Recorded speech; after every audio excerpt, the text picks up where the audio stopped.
El programa de Chugo Torrialba. Ok, muy bien. Lo pongo en línea, ¿yo?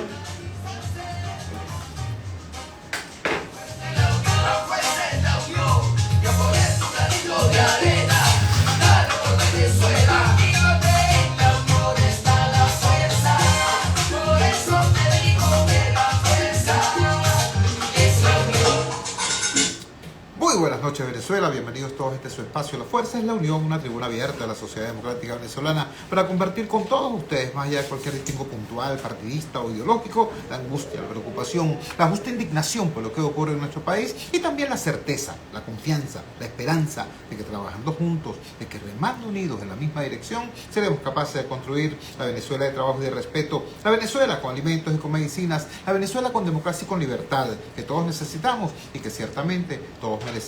La Fuerza es la Unión es una presentación de frigoríficos NIS, el placer de la carne, ubicado en la planta baja del mercado municipal de Chacao. Es también una presentación del supermercado Madrid, ubicado en la calle Paz de Chacao, diagonal a la Plaza Bolívar de ese municipio. Bueno, amigos, una importante cantidad de informaciones se agolpan, ya no solamente en el fin de semana, sino en todo el transcurso del asueto de la Semana Mayor. Destaca, por supuesto, lo ocurrido en la Corte Internacional de Justicia. Falló la Corte Internacional contra la posición de Venezuela, que decía que, bueno, que ese tribunal no estaba calificado para conocer el tema del diferendo. 14-1 votaron contra la posición del gobierno de Maduro. Y yo de verdad ni siquiera sé por qué sacamos ese único voto. Ha podido ser perfectamente 15-0 por una razón elemental. Nadie defendió la posición de Venezuela.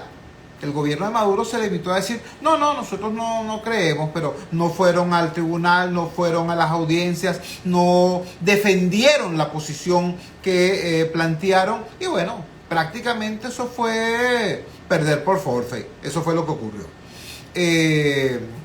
Bueno, muchas cosas que tenemos que pensar los venezolanos, que tenemos que resolver los venezolanos. Obviamente el tema del Esequibo no es un tema de gobierno ni de oposición, no es de izquierda ni de derecha, no es de civiles ni de militares, es un problema de todos los venezolanos y todos debemos unirnos para defender lo que es nuestro. Yo creo que podemos decir con orgullo, repetir con el doctor Caldera una frase de él ciertamente lapidaria. Él dijo: nunca se ha perdido un milímetro de territorio venezolano con gobiernos democráticos. Todo lo que se ha perdido, y mire, se ha perdido muchísimo, ha sido con gobiernos militares o militaristas. Y en el caso concreto del Esequibo, hay que recordar forzosamente cómo Cuba, la Cuba de Castro, capitaneó el CARICOM para apoyar la posición de Guyana contra la posición de Venezuela. Y eso en tiempos del presidente Chávez. Y el presidente Chávez llegó a decir que bueno, que sí, que él estaba de acuerdo en que Guyana explotara recursos en la zona en reclamación. En nuestro Esequibo. Lo dijo, está grabado, se difundió, lo pueden ubicar en mi cuenta de Twitter, @ChugoTorrialba. Entonces, bueno, repito, no basta con pararse todas las mañanitas y decir el toque de Diana, el sol de Venezuela sale por el Esequibo. No basta con eso, no basta con declamarlo.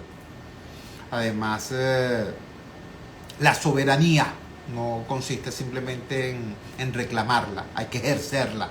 Y ese es un trabajo de todos, del Estado y de la sociedad. Ahora vamos a una noticia que desgraciadamente no va a encontrar en los periódicos, no va a encontrar en los portales, no va a encontrar en ninguna parte, porque ocurre en la realidad, en el día a día del venezolano, sobre todo de las venezolanas y concretamente de las venezolanas humildes. El pasado sábado de gloria, ocurrió algo no demasiado glorioso o nada glorioso en Antímano, concretamente en el sector Carapita. Una dama venezolana, una mujer venezolana, además, por cierto, aquejada por una enfermedad, por una afección que hace que convulsione en cualquier momento, fue agredida, y su hija, que presenta una condición especial, también fue agredida. Bueno, y ocurrieron cosas sencillamente impensables en ese contexto. Tenemos en línea al señor Gerson Díaz. El señor Gerson Díaz es el hijo de la dama agredida y nos podrá dar con mucha mayor fidelidad, con mucha mayor seriedad y mucho mayor detalle testimonio de qué fue lo que ocurrió. Gerson, muchísimas gracias, hermano. Sé lo duro que ha sido para ti el día de hoy. Por eso agradezco tanto que hayas tenido la energía y la generosidad para atender nuestra llamada desde el Gigante Rumbo. Muy buenas noches. Por favor, comparte con la audiencia qué fue lo que le ocurrió a tu madre y a tu hermana desde la noche del Sábado de Gloria. Buenas noches, te escuchamos. Muy buenas noches, Chuba, espero que te encuentres bien. Bueno, primeramente te quiero agradecer por permitirme el espacio para poder difundir esta noticia o bueno, esto que nos está pasando, que realmente nos tiene bastante preocupados y obviamente con bastante disgusto. Pues desde la noche del sábado, la expareja de mi mamá llegó en estado de embriaguez a la casa, insultando a mi mamá, peleando con ella. Entonces, de allí, obviamente por su estado, procedió a atacarla físicamente. A cuando él la ataca físicamente, cosa que haría cualquier persona. Esto aquí es donde está mi hermana, que ella viven ellas dos. Para poner un contexto para las personas que no están al tanto, vive mi mamá y mi mamá, que por cierto tiene una condición, tiene una malformación arteriovenosa cerebral, lo que produce que situaciones de estrés, de rabia, situaciones de tensión, pues hagan que ella pueda convulsionar aún con el tratamiento anticonvulsivo que ella está tomando. Y bueno, mi hermana, que tiene una condición de leve retardo, ¿cierto? Entonces, él llega y al comenzar a aprender físicamente a mi mamá, mi hermana se mete y bueno, evidentemente la fuerza de un hombre sobrepasa a la de dos mujeres y creo que mi hermana y mi mamá pero salieron bastante malogradas. En este caso, mi hermana fue la que salió con mayores afecciones físicas, con bastantes golpes, moretones, hematomas, porque tiene hematomas en las partes de los brazos y el cuello. Y bueno, en este caso, mi mamá ese día no salió a la calle, no me quiso comunicar nada, por miedo, por temor, de que, porque él se fue de la casa. No se quiso comunicar conmigo, ni tampoco salió de la casa por temor a que él estuviese en la calle, por temor a que, bueno, en la calle también continuara golpeándolas a las dos. Y ella se comunica conmigo el día domingo, yo acudo a la casa y bueno, como era un domingo de resurrección, domingo de Semana Santa, lo que nosotros teníamos más cercano y lo primero que pensamos también por la desinformación que nosotros tenemos, hay que poner un punto que es bastante importante aclarar. No teníamos información de cómo actuar al respecto. Nosotros nos dirigimos al cuadrante número 2 de Antímano, ubicado en Carapita, a la estación policial, y bueno, pues para poner la denuncia en contra del señor David Quintero. En ese momento ellos parten a la casa de él, ellos se van a la casa y para conversar con él, para llevárselo detenido. Aquí, a partir de este punto, comienzan a suceder bastantes anomalías en cuanto al sistema judicial y policial de este país, que es importante que sean denunciadas. Cuando se lo llevan a él, bueno, también trasladan a mi mamá para que testifique.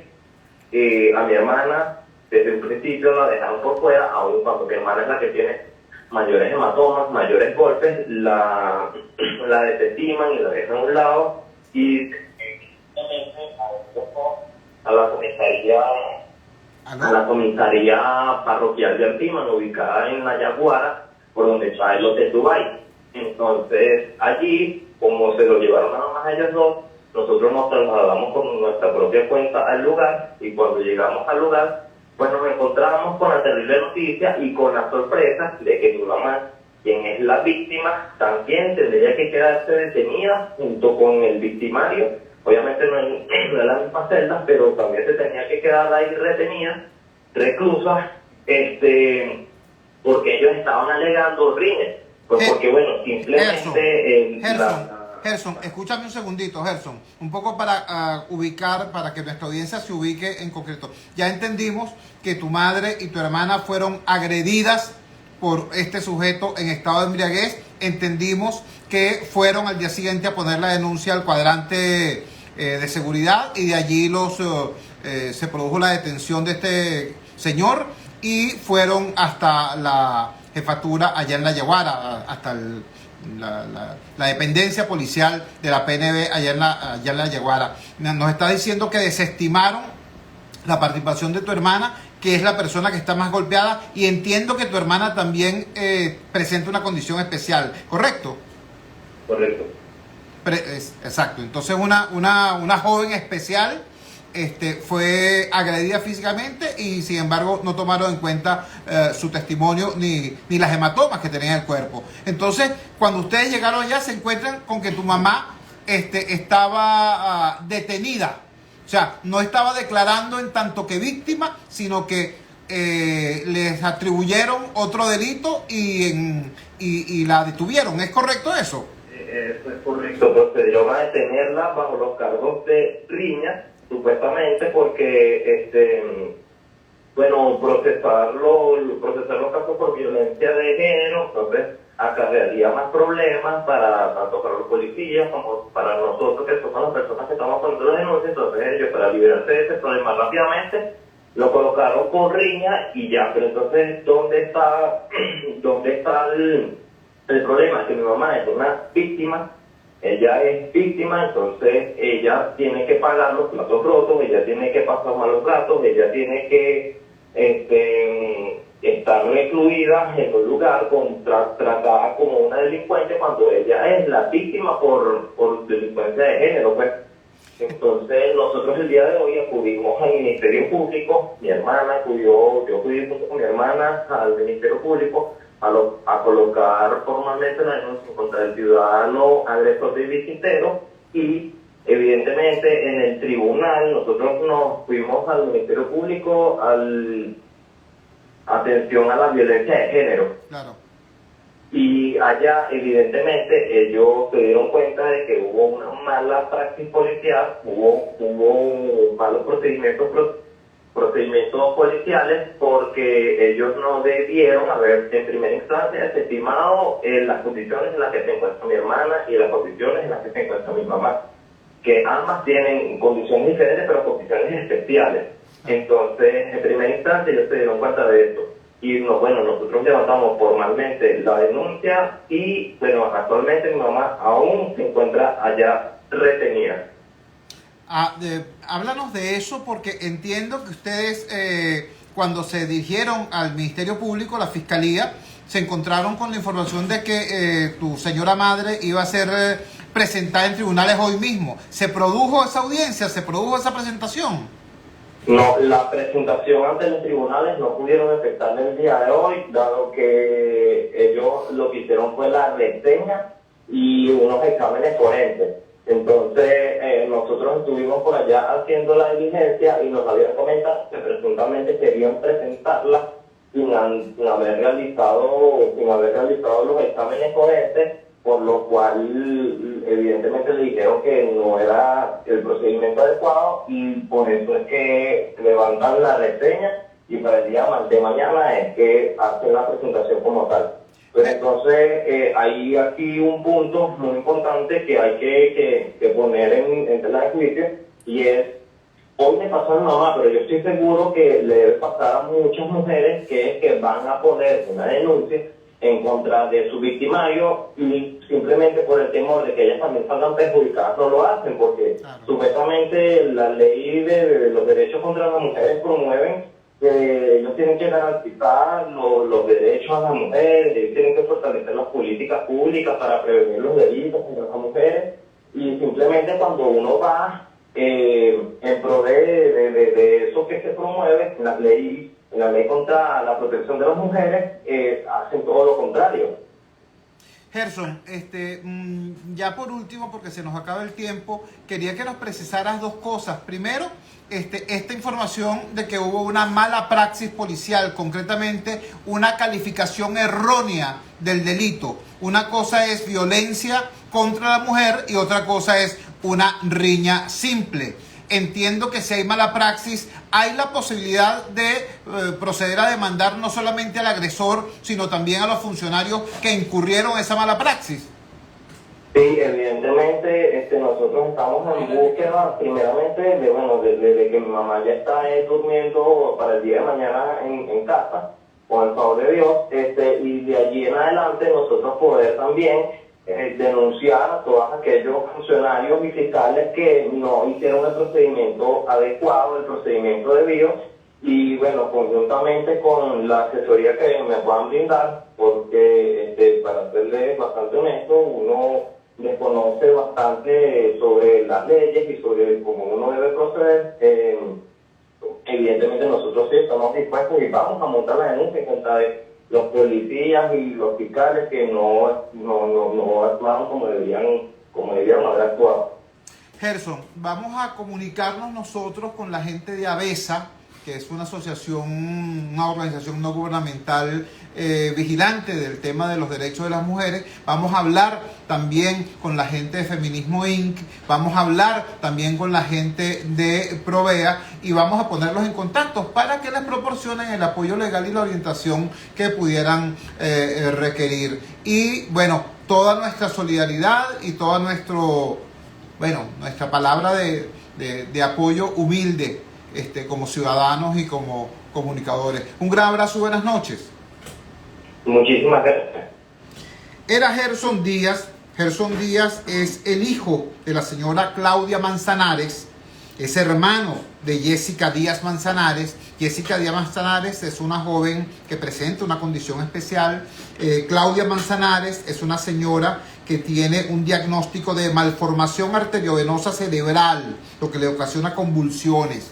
Bueno, estas dos damas fueron agredidas físicamente, verbal y físicamente. Y cuando fueron a poner la denuncia, resulta que a la señora la desestimaron, a Jessica, la señora, ¿cómo decirle? La joven con una condición especial, y la señora madre, bueno, presa, pues, ¿qué te puedo decir? Simplemente yo quiero recordarles, yo les ruego, les imploro, que recuerden cuando nosotros hablamos acá de la revictimización de la mujer. Cuando una mujer es agredida, cuando una mujer es acosada, cuando una mujer es violentada en su derecho a una vida libre de violencia, y entonces va a la policía o va a la fiscalía o va al 6CPC-X, y resulta que acudir al Estado es simplemente recibir una nueva dosis de violencia. Bueno, aquí no estamos hablando con una experta o con un académico o con una ONG. Estamos hablando con lo que pasa en la vida real. Cuando eso ocurre, pero en Carapita. ¿Me entiendes? Yo quiero que lo entiendan, que lo comprendan y que, bueno, nos ubiquemos pues en esa dimensión de la realidad. Tenemos ahora, pasamos a otro tema distinto, sí, pero que también tiene que ver básicamente con vulneración de derechos. Porque no se trata de que los venezolanos en el exterior tengan X, Y o Z problemas para conseguir pasaporte, o de que nuestro pasaporte sea uno de los menos útiles del mundo, pero sí el más caro del planeta. Se trata de que ahora incluso la cédula de identidad, sacarla, renovarla incluso, parece ser un problema de marca mayor.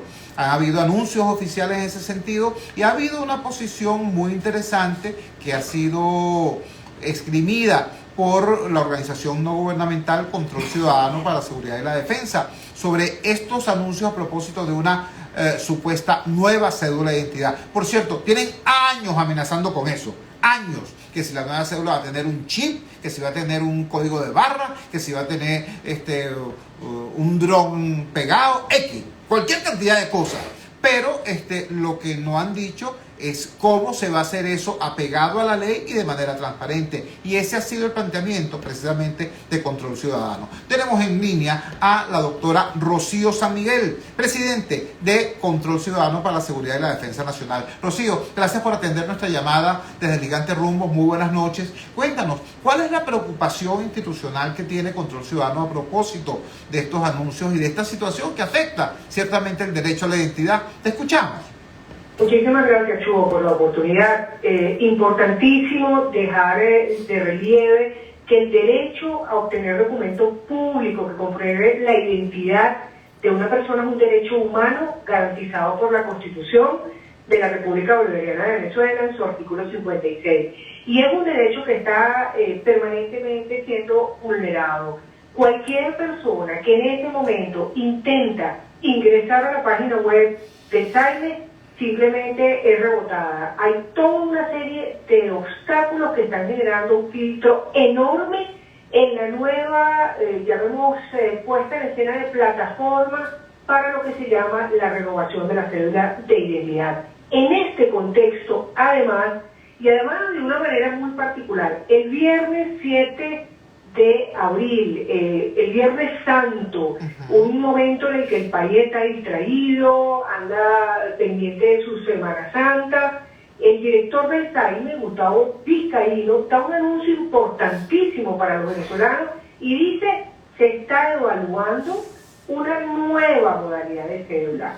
Una nueva modalidad de cédula en la que dice, va a tener una serie de cosas que ya tiene la cédula actual: nombre, apellido, fecha de nacimiento, foto, serial, el número de cédula de identidad, ingresa allí un nuevo dato, los 2 pulgares, y un dato curioso, la información del domicilio de la persona. Esto que pudiera ser muy avanzado, que algunos países lo tienen, en revés podría ser muy peligroso en Venezuela, donde sabemos cómo hay procesos de extorsión por parte de funcionarios de seguridad del Estado para recibir dinero, vigilar a las personas, pasearse por la casa y hacer cosas indebidas. Yo creo que el tema del domicilio es muy delicado. Lo cierto es que hay muy poca información, a pesar del anuncio tan importante para el país. Y número 1, decimos desde Control Ciudadano, no sabemos si habrá licitación para producir esta nueva cédula para los venezolanos.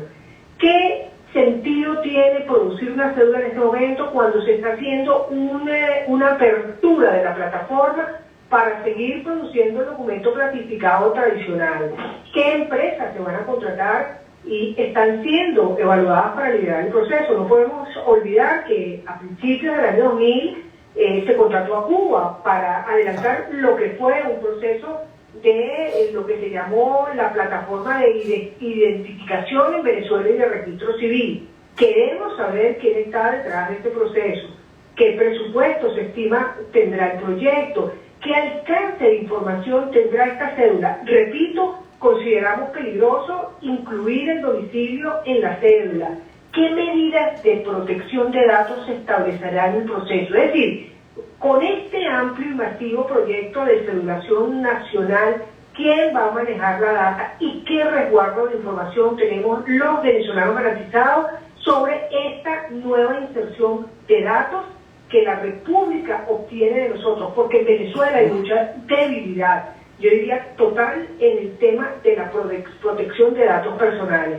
¿Cuándo se espera iniciar formalmente este proyecto? ¿Qué documentos deberán aportarse para la nueva cédula? ¿Cuándo se va a explicar en definitiva, en detalle, este proceso? Yo creo que esta situación es fundamental para los venezolanos, es un asunto que concierne al país y tenemos que estar vigilantes sobre este tema de la nueva cedulación, que además coincide, por cierto, Chugo, en términos de identificación, extranjería, registro civil, porque todos esos temas están mezclados con la identidad, con lo que va a ser el inicio de los procesos electorales que se nos vienen en Venezuela. Hay que estar atentos, esto es un asunto de seguridad nacional, claro, de la más importante relevancia para todos los venezolanos. Sobre eso quería que nos ampliaras un poco más, porque un poco para poner en contexto y apelar a la memoria de la audiencia, quizás algunos recuerden cuando previo al referéndum revocatorio convocado para el presidente Chávez allá en el año 2004, hubo una operación importante por parte del gobierno, por parte del Estado venezolano. Se crearon centros de votación en los barrios y se produjo una masiva cedulación. Unas cédulas, por cierto, de muy escasa calidad, para decirlo coloquialmente, se chorreaba la tinta de esa cédula, aquella que tenía la firma de Hugo Cabezas, el caballero que está ahorita preso, por cierto, por presunta corrupción en otros temas. Pero había un empeño del gobierno de darle cédula a todo el mundo en vísperas de ese proceso electoral. ¿Cómo se explica ahora, Rocío, justamente antes no de una elección, sino de un bienio electoral, el 2024-2025, que se va a elegir prácticamente de todo, que se hagan estos anuncios y estas, por así decirlo, novedades en esta materia tan clave? Es definitivamente de la mayor relevancia para los venezolanos. Debemos insistir en esta expresión para que llegue a lo más profundo de la conciencia de todos. Es decir, allí están los datos que sobre nosotros mismos reposan en las manos del Estado y que el Estado no ha cuidado de ellos de la manera a la que obliga la ley. Tú has hecho referencia a los eventos que se produjeron en el año 2004 con ocasión del referéndum revocatorio presidencial, donde efectivamente se produjo una proliferación enorme. Se hablan de cientos de nuevos cedulados que no cumplían con los requisitos establecidos por la ley, incluso de extranjeros que se les dio y se les regaló prácticamente la nacionalidad sin cumplir ningún requisito. Es que no sabemos de qué manera tendremos los venezolanos garantías de que esto no se reedite. Yo debo recordar además en este contexto de antecedentes tan peligrosos cómo se levantó en el año 2011 lo que se llamó la cedulación electrónica a la cubana. Es decir, cuando una empresa del gobierno cubano fue la llamada, se acercaron el gobierno venezolano para elaborar una nueva identificación en Venezuela y tener acceso a la base de datos de los ciudadanos. Mira, la base de datos de los ciudadanos es algo sagrado, es algo que nos dice a nosotros el elemento fundamental de conexión con nuestra nacionalidad, que es la identidad, pero es que además genera derechos y obligaciones, y la manipulación de esta data, el punto de partida para generar nuevos venezolanos inexistentes, masas de venezolanos que no existen, es sumamente peligroso y puede presentar amenazas muy serias, repito, a la seguridad nacional. Chugo. Rocío, te agradecemos enormemente que nos hayas ampliado la calidad de la mirada sobre este tema. No simplemente se trata de un engorro burocrático más, se trata de algo que afecta a un derecho fundamental y que lo afecta muy gravemente. Muchísimas gracias y buenas noches. Gracias por la oportunidad, un abrazo. Rocío San Miguel, presidenta de la organización no gubernamental Control Ciudadano para la Seguridad y la Defensa. Así como les hacía la precisión de lo que ocurre con la defensa del derecho de la mujer a una vida libre de violencia, pero no cuando se discute en el Ateneo o en la universidad, que siempre es importante, sea cual sea el escenario, sino cuando esa violación de derechos se produce en Carapita Arriba, en Las Clavellinas, en el barrio El Tamarindo, ¿no? Entonces la señora se arma de valor, ¿no? Y va con su hijo, ¿a dónde? Bueno, donde le han dicho que tiene sentido ir, esa cosa que llaman el cuadrante de paz. Se va para el cuadrante de paz y resulta que la señora, la víctima, termina presa, fichada, judicializada y presentada en tribunales. ¿Qué te puedo decir? Bueno, ese es un ejemplo concreto de aquel gran tema llevado a la realidad nuestra y sobre todo de la gente más humilde. Ahora quiero compartir, después de esta docta y nutritiva explicación que nos dio Rocío San Miguel, ¿Qué pasa en el barrio cuando este tema se aborda? Comparto con ustedes esta nota del portal Crónica 1 de hoy, con la firma de la muy respetable colega Johanna Marra. El titular dice lo siguiente: a mi hijo lo metieron al baño y lo mataron nada más por no tener una cédula. Voy al texto.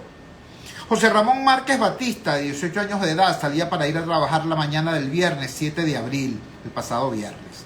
Iba junto con otros 3 amigos a buscar a un compañero de trabajo a su casa en el sector La Pajarera de San Blas, en Petare. Al llegar fueron abordados por funcionarios de seguridad.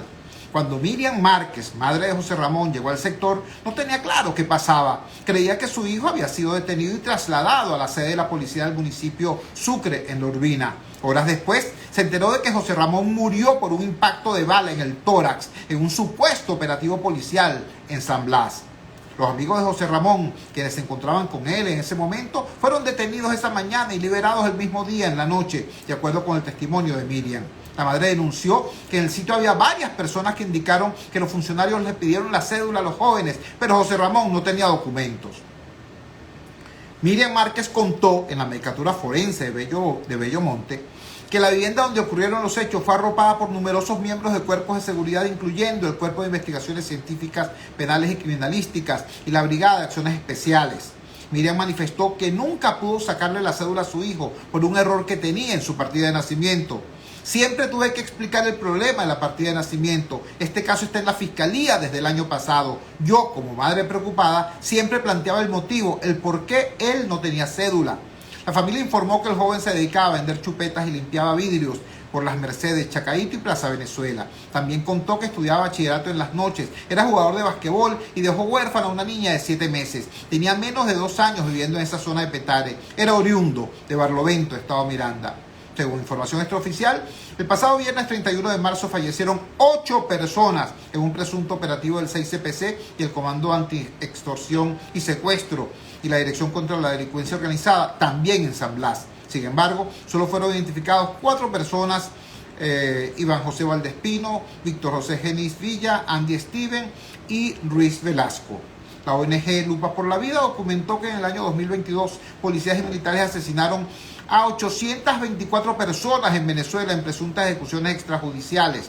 De ellas, solo 501 pudieron ser identificadas, mientras que la identidad de las otras 323 aún se desconoce. Según el informe, la Policía Nacional Bolivariana originó 196 víctimas, mientras que el 6CPC dejó 142. ¿Qué les digo? Esto es cuando ese tema, es que cuando uno lo plantea de manera técnica, ¿no? Puede sonar incluso grandilocuente, puede sonar, caramba, sí, esa es materia para un debate técnico, político, institucional. Pero cuando aterrizas en la realidad del barrio San Blas y tienes a un muchacho de 18 años que no tiene cédula, y uno dice, es que eso le puede costar la vida. Hay gente que no se lo cree a uno. Vayan a decírselo a la señora Miriam. Vayan a decírselo a la madre de José Ramón. Si eso es o no posible. Yo creo que José Ramón Márquez Batista es la sangre de José Ramón Márquez Batista. Es un poderoso argumento para que todos nos volvamos a preguntar a nosotros mismos, caramba, ¿cómo es esto de que yo ahora para renovar la cédula tengo que ser una especie de ingeniero de computación para poder seguir todas las instrucciones que me mandó el SAIME en un avisito? ¿Cómo es esto? ¿Cómo es esto de que además, mientras estoy tratando de entender esta nueva realidad, me está anunciando el señor jefe del SAIME que viene otra cédula completamente distinta y con otro tipo de mecanismos y metodología? Y todo esto ocurre, repito, en la víspera, no de una elección, sino de un bienio electoral. Materia más que suficiente para que este problema, sí, es un problema de la gente, pero tendría que haber, chicos, un político, un diputado, no sé, X, esos tipos que ganan un sueldo por hacer estas cosas que yo estoy haciendo de gratis. cuando son las 8:33 de la noche capitalina. Vamos a la siguiente pausa comercial. Vamos a identificar también la poderosa señal del gigante Rumbos y ya regresamos con muchísimo más de la fuerza. La fuerza es la unión.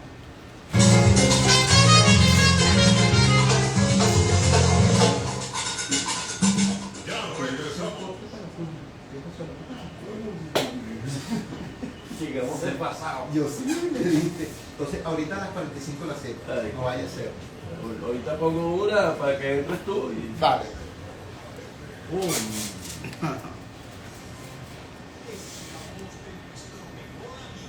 Es que de verdad, o sea, la cosa hasta les afecta. Si hay elección presidencial el 2024 y si el 2025 va a haber elección de prácticamente todo, y el gobierno está jugando, está experimentando, está haciendo anuncios raros, nada más y nada menos que sobre la cédula de identidad, que es el único documento que te piden para votar.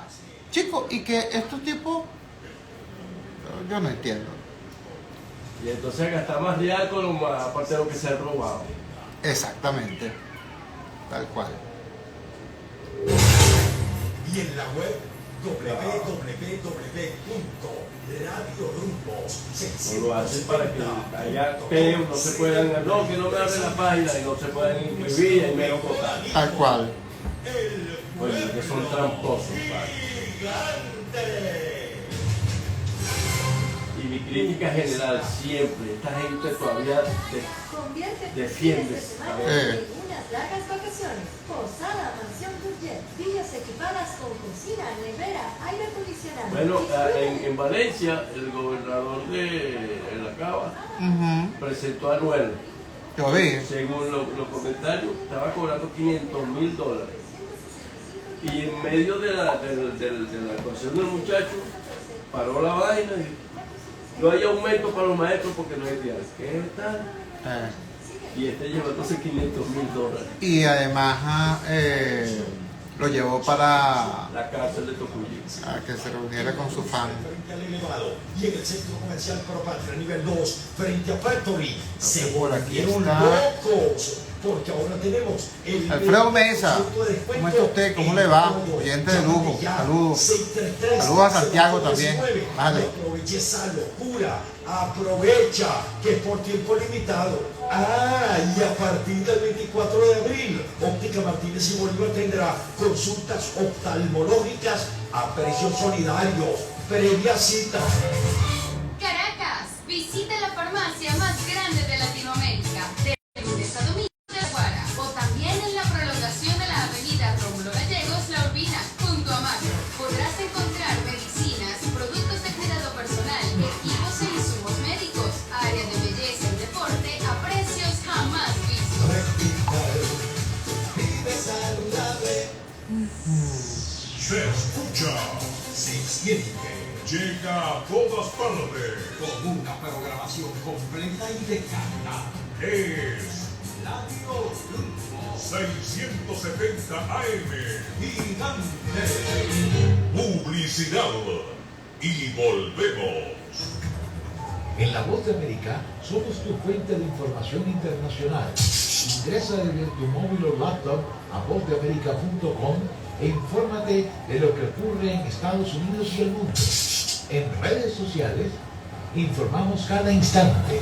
Búscanos como Voz de América, una fuente confiable de noticias. Voz de América, Washington. Vozdeamerica.com.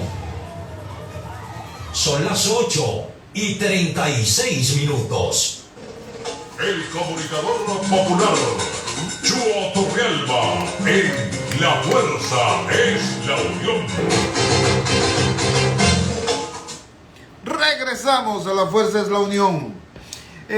Hoy el señor Diosdado Cabello, el diputado Diosdado Cabello, hizo una afirmación harto debatible. Dijo que la operación anticorrupción que está en marcha es impecable. Digo que es harto debatible. En primer lugar, déjenme decirles lo siguiente. Yo estoy de acuerdo con el señor Pérez Pirela. En algo estamos de acuerdo. Yo estoy de acuerdo en que una el combate a la corrupción hay que apoyarlo siempre, siempre, independientemente de dónde surja la iniciativa X. Siempre hay que apoyar la lucha anticorrupción. Ahora bien, esa afirmación de que esta operación es impecable es, repito, harto debatible. ¿Cómo va a ser impecable una operación anticorrupción que llega 23 años tarde? Y que es practicada por las mismas autoridades que durante estos 23 años han estado incluso defendiendo, ofendidísimos a los corruptos, ¿no? Los mismos que dijeron, Rafael Ramírez es un hombre honesto, es un revolucionario honesto. Después, una década después, y miles de millones después dicen, ah, no, chicos, sí, que el tipo era ladrón, ¿no entiendes? Pero esos mismos personajes. O sea, ¿cómo va a ser impecable una operación anticorrupción donde el gobierno se investiga a sí mismo? ¿No? Y digo el gobierno porque ciertamente el Ejecutivo es el responsable de la Hacienda Pública Nacional. Es decir, es el órgano que tiene que ser evaluado, monitoreado, seguido, vigilado. Y resulta que, bueno, todos los recursos institucionales que tiene la República para prevenir, detectar, procesar y castigar la corrupción no funcionan. La Contraloría, la Fiscalía, pero fueron agarrados, movidos fuera de la foto. Y lo único que opera es una Policía Nacional Anticorrupción que depende directamente del Poder Ejecutivo. Eso lo afirmó Marino Alvarado. Marino Alvarado es defensor de derechos humanos, es abogado, es uno de los factores fundamentales del Programa Venezolano de Educación, Acción en Derechos Humanos, PROVEA, quien en una entrevista que le hicieron en el portal Crónica 1, desarrolló este planteamiento. Por eso le rogamos que atendiera nuestra llamada para que, digamos, complementara o ampliara este punto de vista. Repito, defendemos, apoyamos, respaldamos cualquier iniciativa que se articule contra la corrupción y contra los corruptos, pero este tipo de cosas tiene que ser visto también con ojo crítico, porque la displicencia a lo que lleva es a mayor corrupción. Marino, gracias por atender nuestra llamada, muy buenas noches. Por favor, comparte con la audiencia los conceptos que manejaste en esta conversación con la gente de Crónica 1. Te escuchamos. Gracias, Cho, y a todos que nos escuchan en este momento. Mi saludo. Bueno, efectivamente voy a empezar con lo último que dijiste, en el sentido de que creo que debemos apoyar cualquier iniciativa seria que vaya en la dirección de combatir la corrupción, que es muy, muy evidente en el país y que se ha extendido a muchísimas instituciones del Estado venezolano. Entonces, bienvenida la lucha contra la corrupción siempre y cuando se den algunas condiciones, y esas condiciones son las que quiero señalar. En primer lugar, que esa lucha se dé en el marco de la Constitución y la ley. Eso implica que deben acatarse las normativas que están establecidas en caso de que una persona sea detenida, en caso de que una persona sea procesada por estos hechos. Hasta ahora lo que hemos visto es un conjunto de irregularidades y violaciones de los derechos humanos de las personas que han sido detenidas. En segundo lugar, que haya transparencia en esta lucha. Yo he venido diciendo como interrogante, corrupción en la lucha contra la corrupción, porque si no hay transparencia, podemos tener como consecuencia que muchos de los bienes incautados a estas personas presuntamente responsables pueden terminar en manos privadas como consecuencia de hechos de corrupción, porque no hay transparencia. Y para que haya transparencia, una de las primeras medidas que tiene que adoptar el gobierno es derogar la ley, la ley la llamada ley antibloqueo. Porque la ley antibloqueo, porque es que la ley antibloqueo genera todas las condiciones para que haya corrupción. La ley antibloqueo castiga incluso si se llegara a denunciar a algunos irregulares, porque no se puede imponer informar públicamente de actividades económicas que pueda estar haciendo el gobierno con algunas empresas privadas, y ahí, digamos, hay muchas condiciones para la forma. Otra condición que es fundamental es que se permita la Contraloría Ciudadana, es decir, que los ciudadanos tengan la posibilidad de monitorear todo este proceso. Y hay una última, que lo he dicho también públicamente, y es que renuncie el Contralor General. O sea, que es muy difícil poder desarrollar una lucha contra la corrupción con un Contralor como el que tenemos actualmente, porque el Contralor tiene una altísima responsabilidad. Todos deberíamos preguntarnos dónde estaba el Contralor cuando se estaban desarrollando todos estos hechos de corrupción. Si uno toma en cuenta algunos de los informes, por ejemplo, que ha sacado la propia Contraloría, ellos habían señalado ya algunos indicios de corrupción y en algunos casos habían señalado irregularidades en algunos procesos del Estado. ¿Dónde están las investigaciones? ¿Dónde están las sanciones por esos hechos irregulares? Entonces, mientras existe el actual Contralor, es muy difícil una lucha contra la corrupción, porque esa lucha contra la corrupción la debería encabezar el Contralor General de la República. Esa es parte de su responsabilidad. Sin embargo, no la está cumpliendo. Estamos conversando con Marino Alvarado, el abogado Marino Alvarado, uno de los factores fundamentales del programa venezolano de educación, acción en derechos humanos, PROVEA. Es casi que una cuita personal, pero quiero compartirla. Yo conocía a Marino por su trabajo, pues, y por la información que generaba su desempeño en PROVEA, hasta que una vez, hace muchos años, lo vi en un cabildo abierto, un cabildo metropolitano, perdón, en los tiempos en que el señor Juan Barreto era alcalde mayor, y aquello se transformó prácticamente en un linchamiento contra el alcalde de Baruta y el alcalde de Chacao, que estaban allí porque era un cabildo metropolitano. Y en medio de toda esa situación, la aparentemente frágil figura de Marino Alvarado, bueno, se multiplicó, se expandió y fue la persona que levantó su voz y puso orden en aquel pandemonium e hizo respetar los derechos humanos de las personas que estaban siendo agredidas en ese momento. Desde entonces yo escucho la voz de Marino incluso con más respeto del que ya le escuchaba. Marino, discúlpame la digresión, pero quería compartir esto con la audiencia. Estando plenamente de acuerdo contigo en ese planteamiento, se me ocurren dos preguntas. La primera, ¿cómo se explica el extrañísimo silencio de la oposición partidista a propósito de este tema? ¿Será que desprecian el asunto porque dicen no, que eso es simplemente un show, un ajuste de cuenta entre grupos, etcétera? ¿O qué será lo que está ocurriendo? Porque es muy extraño que cuando el gobierno se inculpa a sí mismo, la oposición partidista prácticamente no diga nada o diga muy poco. Y lo segundo que te quería preguntar es ¿cuál debe ser la actitud y conducta de uno, del ciudadano, frente a ese espectáculo del gobierno y a ese silencio de la oposición?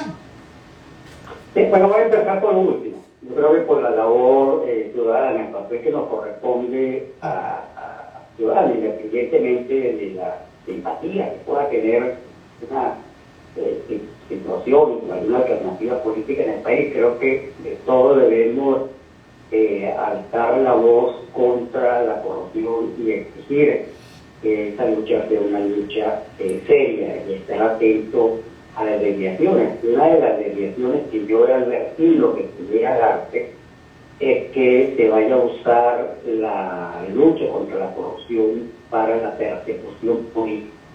Cuando digo persecución política no me refiero solo a la persecución política a factores de la oposición, que también debe darse. Que hago un paréntesis. En la oposición hay factores de gobierno local y factores de gobierno estatal.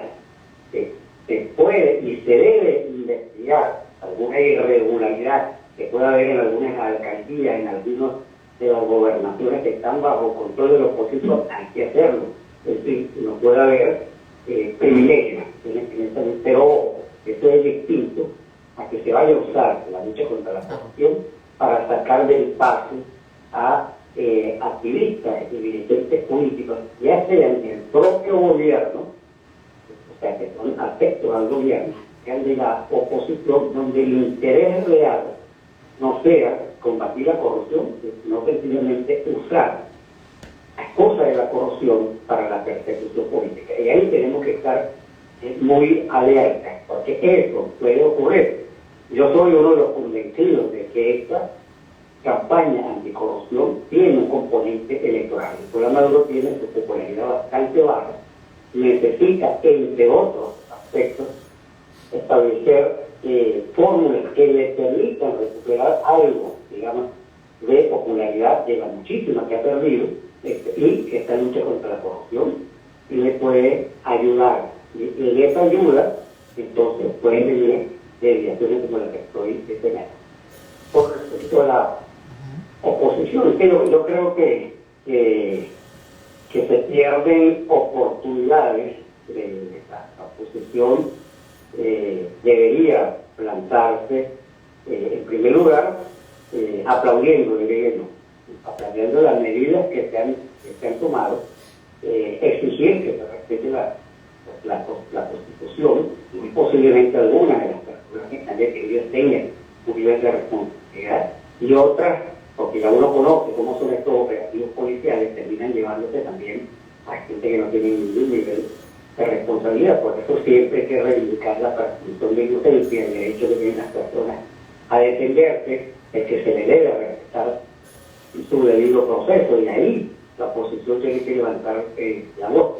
También la oposición, que ha venido hace tiempo señalando algunos hechos de corrupción, bueno, pudiera aportar documentación, información que tenga, pero tiene que haber también de parte del gobierno, ¿verdad?, una actitud de apertura para que cualquier ciudadano, cualquier persona, cualquier institución que quiera aportar elementos contra la corrupción no vaya a terminar perjudicada por señalar a una determinada persona como presuntamente responsable.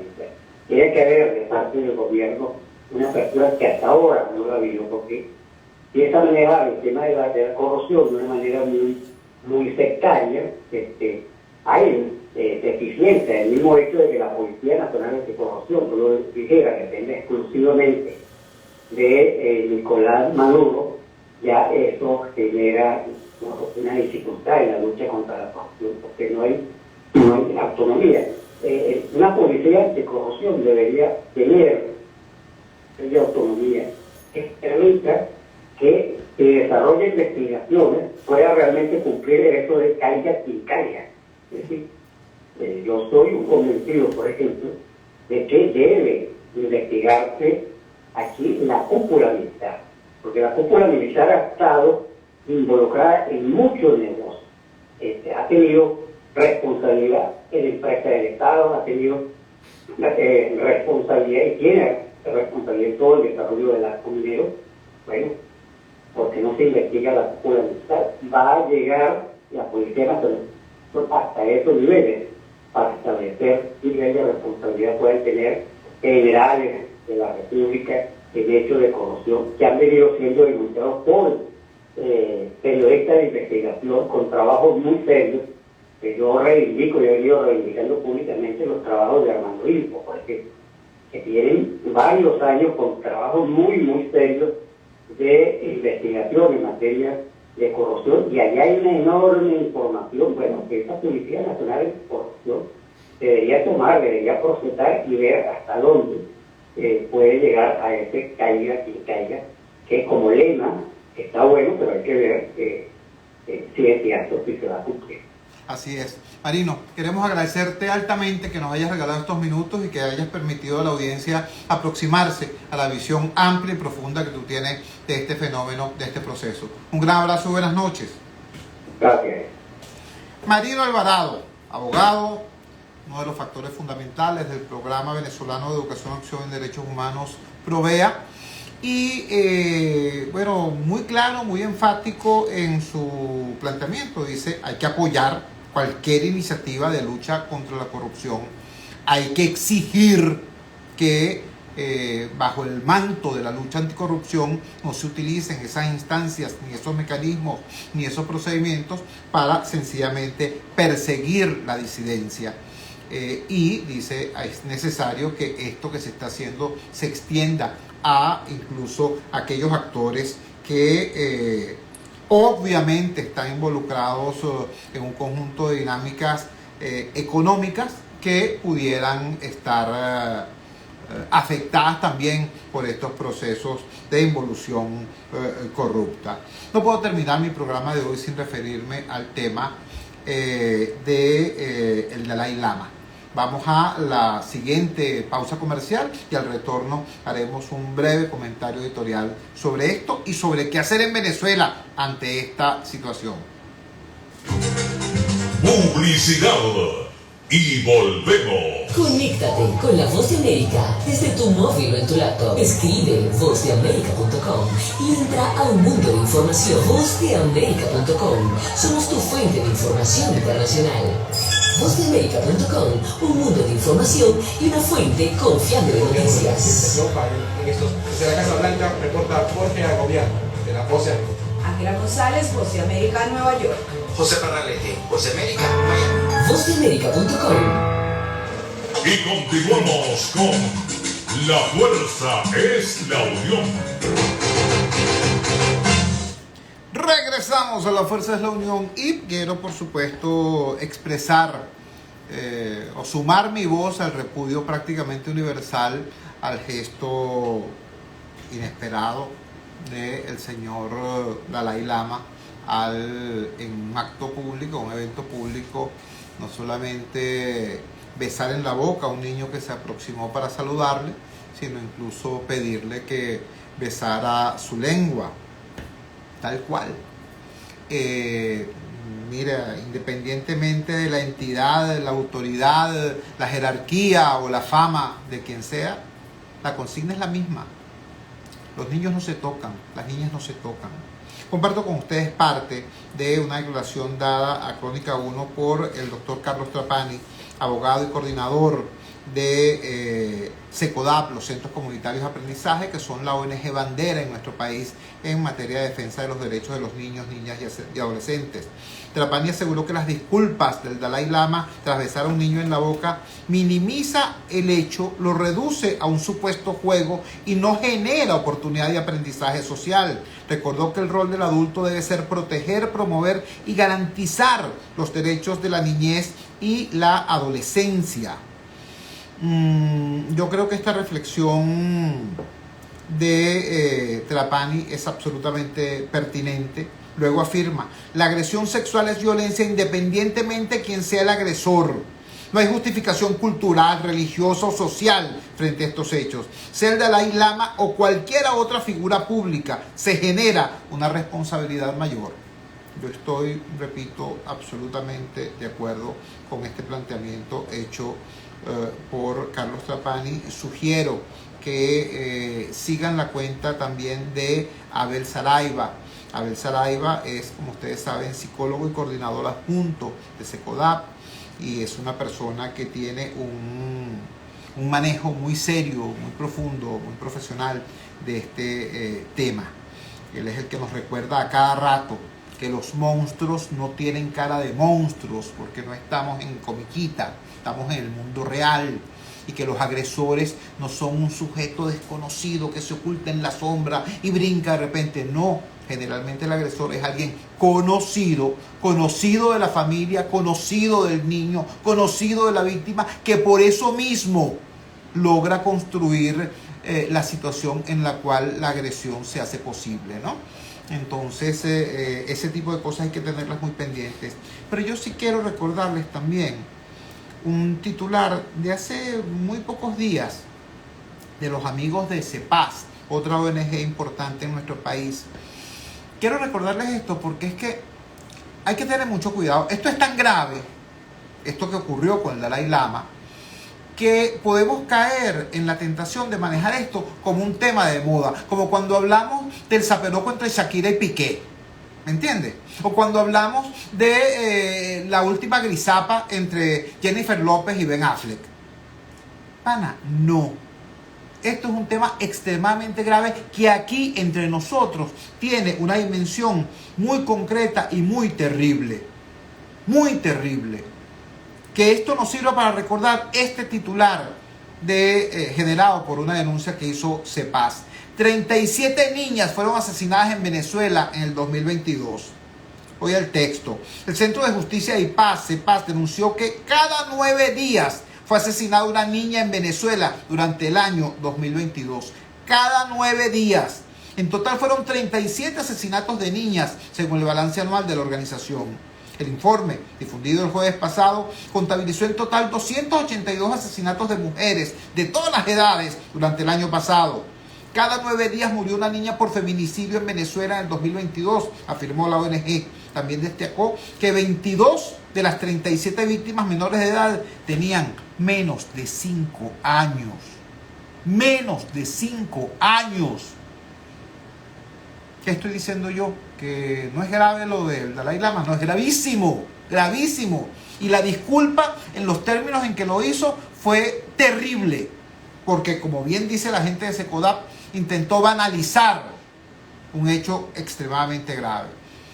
Pero yo lo que digo es que dejemos parte de nuestra indignación y de nuestro tiempo y de nuestra energía para entender cómo cosas como esas o muchísimo peores pasan aquí, en nuestro país, en nuestras ciudades, en nuestras comunidades. Y nosotros tenemos que meternos en eso, porque eso no es que sea un problema ajeno, ¿no? Hay gente que dice, no, vale, no te metas en eso, que eso es asunto de otra familia. No, no, me llave. Eso es asunto nuestro. Nosotros no podemos seguir con el cuento de que los problemas que son de todos se transformen en asunto privado, duelo privado, problema del de al lado. Este tema es una enfermedad que afecta al cuerpo social. Y nosotros como ciudadanos tenemos que tener una respuesta. Si el Estado es lerdo, es lento o es displicente, nosotros como ciudadanos tenemos que ser alertas, vigilantes y levantar la voz. Cuando son las 9 en punto de la noche capitalina, nos despedimos, trabajamos para ustedes. En la presidencia del Gigante Rumbos, la doctora Elsa Siciliano. Al frente de los controles estuvo, como de costumbre, el mago Ángel Villalobos. Habló para ustedes su amigo, comunicador popular, activista social, ciudadano en lucha por la democracia y por la libertad, Jesús Choto Realba. Ahora más que nunca, fuerza, Venezuela, porque la fuerza es la unión. La fuerza de la unión fue una presentación de frigoríficos NIS, el placer de la carne, ubicado en la planta baja del mercado municipal de Chacao. Es también una presentación de Supermercado Madrid, ubicado en la calle Paz de Chacao, diagonal a la Plaza Bolívar de ese municipio. Cuídense muchísimo. Nos encontramos mañana a las 8 de la noche en la valiente señal del Gigante Rumbos, si Dios quiere.